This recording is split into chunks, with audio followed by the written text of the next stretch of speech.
We're going to go ahead and take a look at differentiating and integrating exponential and logarithmic functions. Well, to begin with, we're going to start off with reviewing exponential functions. Remember, an exponential function is written in this form where your variable x is in the exponent, hence the name exponential functions. Now, a logarithm, remember, is just the inverse of an exponential function. You have your logarithmic form right here, and then you have the exponential form here. So if the left side's true, the right side's true, therefore it's an if and only if, and that's what's given to you in the middle. Now remember also that whatever is after your log has to be positive. That means your base and the x, and that's what we're saying right here.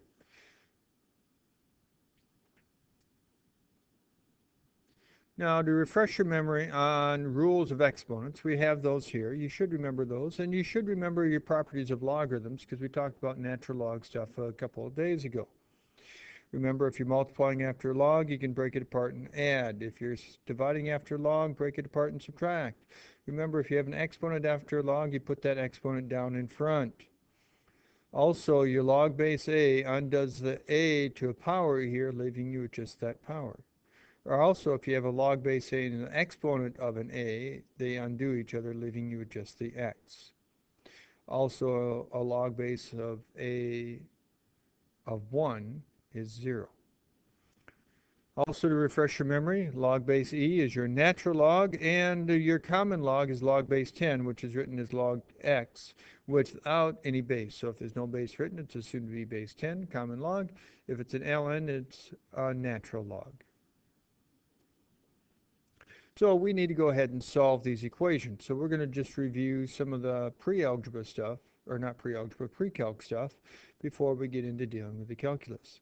So here we have our exponential equation. We want to go ahead and take the log of both sides. In this case, we're going to be dealing with the natural log since we're dealing with an e, and our variables in the exponent is why we want to go ahead and take a log. Now on the right-hand side, your natural log undoes your e, leaving you only with the exponent. So then to finish solving it for x, you have to do your subtracting of 1. So this is your exact answer. You could type that into your calculator to get your approximation, which is this. Well, we also want to go ahead and solve the next one here, which is a natural logarithm. Well, remember that a logarithm, you could write this a couple different ways. You could go log base e of a 2x minus 3 is equal to a 5. You could then go ahead and write it in the exponential form, which means you got to go ahead and take your base, swing it over here, and the 5 goes up as an exponent.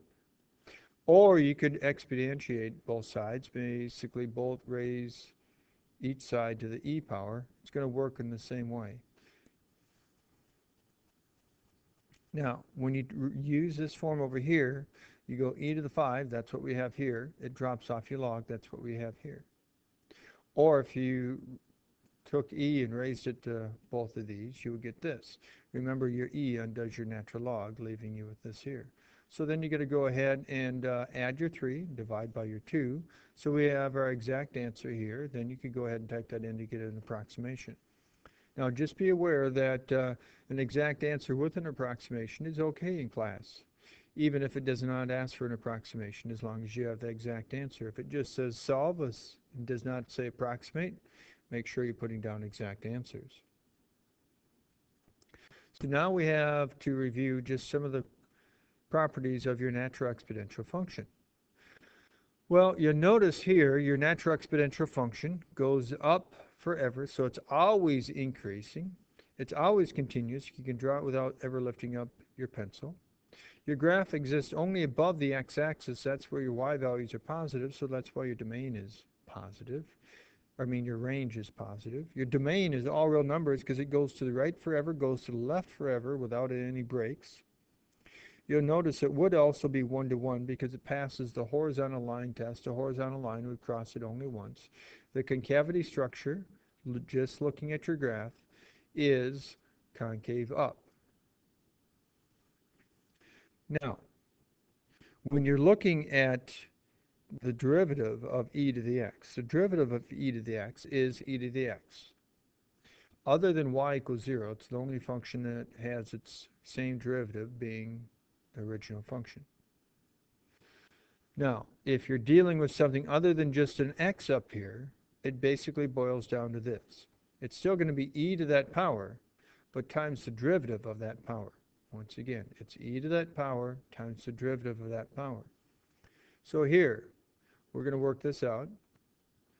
Looking at our derivatives, we're going to take the derivative of this. So you know it's going to be e to that power, but then you're going to multiply it by the derivative of that power.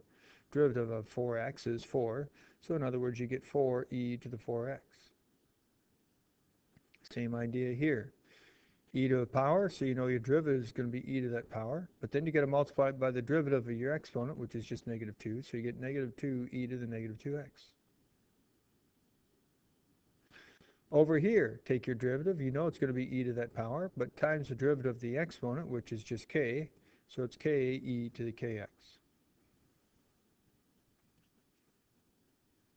So we need to go ahead and take our derivative here. Keep in mind that what we're dealing with is two things multiplied together, so we need to go ahead and do the product rule. So we'll do derivative of the first times the second plus the first times the derivative of the second.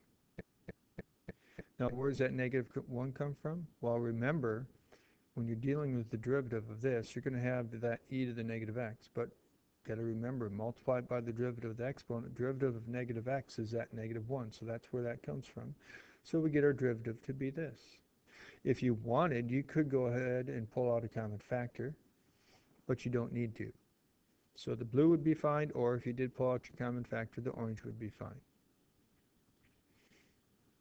Looking at this one over here, we are going to end up using the product rule. Could you use the quotient rule? Yeah, you'll get the same answer. But we're going to use product rule. If you wanted to use quotient rule, it doesn't make a difference. So in other words, I took this here on the bottom up, and it's a negative exponent. So now we're going to do derivative of the first. So derivative of this. The 2 comes from the derivative of the exponent times the second plus the first times the derivative of the second. Okay? Now, you might be wondering, why is there a negative 2 when I had said plus? Well, when you're doing the derivative of this, remember you got to take your exponent, put it down in front, so that's where the negative comes from. Might be wondering, where does 2 come from? Well, you put the negative down in front, decrease your exponent by 1, that's what we have here. But then remember, multiply it by the derivative of the inside of the inside is 2. So, now, let's go ahead and pull out our common factor. Your common factor is your e to the 2x, or 2e to the 2x shows up there. Now, this right here shows up in each one. Remember, you always want to pull out the smaller exponent. So in other words, we're pulling this whole stuff here out after the minus sign. So that's why we have a minus sign here with just a 1, because all that got pulled out. Here, this got pulled out, so you got to think, okay, this times what gives me that. Remember, you have to add your exponents. So it's just this to the first power. Well, the bracket simplifies down to just be a 2x. So that 2x from here, along with the 2 in front, gives you a 4x with your e to the 2x. With this here still hanging around, which negative exponent puts it down in the bottom.